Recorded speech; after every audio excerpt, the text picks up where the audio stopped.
ओम गुरु ब्रह्मा गुरु विष्णु गुरुदेवो महेश्वरः गुरु साक्षात् परब्रह्म तस्मै श्री गुरुवे नमः। ओम ध्यानमूलं गुरुमूर्ति पूजामूलं गुरुपदं मंत्रमूलं गुरुर्वाक्यं मोक्षमूलं गुरुकृपा।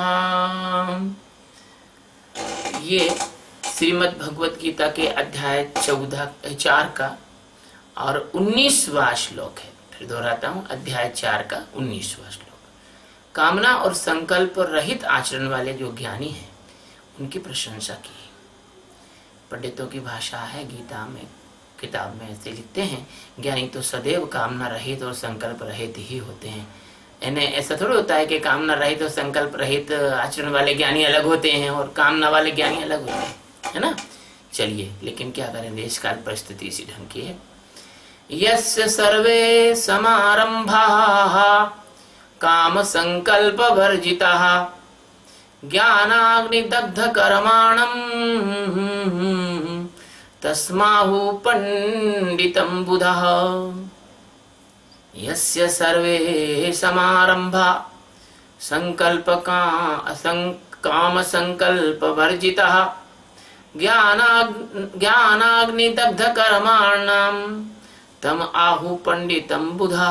यस्य यानी जिसके, सर्वे यानी संपूर्ण, समारंभा यानी कर्म, काम संकल्प वर्जिता मतलब बिना कामना और संकल्प के होते हैं, ज्ञानाग्निदग्ध कर्माणम जिसके समस्त कर्म ज्ञान रूप अग्नि के द्वारा भस्म हो गए हैं, दग्ध हो गए हैं, जल गए हैं, तम यानी उस महापुरुष को ज्ञानी जन भी यानी बुधा मीन्स ज्ञानी जन भी, पंडितम यानी पंडितः, आहु यानी कहते हैं जिसके संपूर्ण कर्म बिना कामना और संकल्प के होते हैं, जिसके समस्त कर्मों को ज्ञान रूपी अग्नि के द्वारा भस्म कर दिया गया है, भस्म हो गए हैं, उस महापुरुष को ज्ञानी जन भी पंडित कहते हैं। सद्गुरु सच्चिदानंद परमात्मा अनंत कोटि आकाश गंगाओं के एकमात्र आश्रय दाता, भगवान न हो तो आकाश गंगा कहाँ रहेंगी, जो स्वयं हम सबके कल्याण के लिए धरा पर अवतीर्ण हुए हैं, अर्जुन के माध्यम से आप सभी से कहते हैं कि जब कोई मनुष्य पूर्वोक्त उपदेशानुसार जो मैंने पहले कहे हैं आत्मज्ञान प्राप्त करके अपने स्वरूप अवस्था में ठहर जाता है, उसकी स्वरूप स्थिति हो जाती है, तो कार्य तो उसको करना ही होते हैं, भोजन, श्वसन, चलन, बोलना आदि कार्य करते हुए भी चूंकि वह अमन अवस्था में जीता है, वहां अंतःकरण होता नहीं, यहाँ का कुछ होता नहीं, सब वहीं का होता है। और ज्ञान होने के साथ तो उसका मन बुद्धि चित्त अहंकार तो बिल्कुल विसर्जित हो जाता है, समाप्त हो जाता है। जैसे गधे के सिर पे से सींग चले जाते हैं, ऐसे ही वह विसर्जित हो जाता है और मन में उत्पन्न होने वाले संकल्पों और विकल्पों से वह बिल्कुल रहित हो जाता है। वहां ना उसको संकल्प होते हैं ना विकल्प होते हैं, रहित हो जाता है। मन के संकल्प जो हैं और बुद्धि के जो समाधान हैं ये विसर्जित हो जाते हैं और संपूर्ण कामनाओं का अभाव हो जाता है, तो उसके कार्य हैं वह कामना और संकल्प से स्वतः ही अपने आप ही रहित होते हैं। वह उसके जीवन के निर्वाह के लिए, लोक संग्रह के लिए, जिस परिवार में वो जीता है उस परिवार में रहने के लिए, ज्ञान और सेवा के लिए, परमात्मा के प्रेमियों को मार्ग दिखाने के लिए, परमात्मा के प्रेमियों का कल्याण करने के लिए अपने विहित कर्मों को करता है। प्रिस्क्राइब्ड जो उसके काम है वो करता है, उसके काम अपने आप होते रहते हैं, है ना। वह तो अस्तित्व का उपकरण के मात्र रूप में होता है।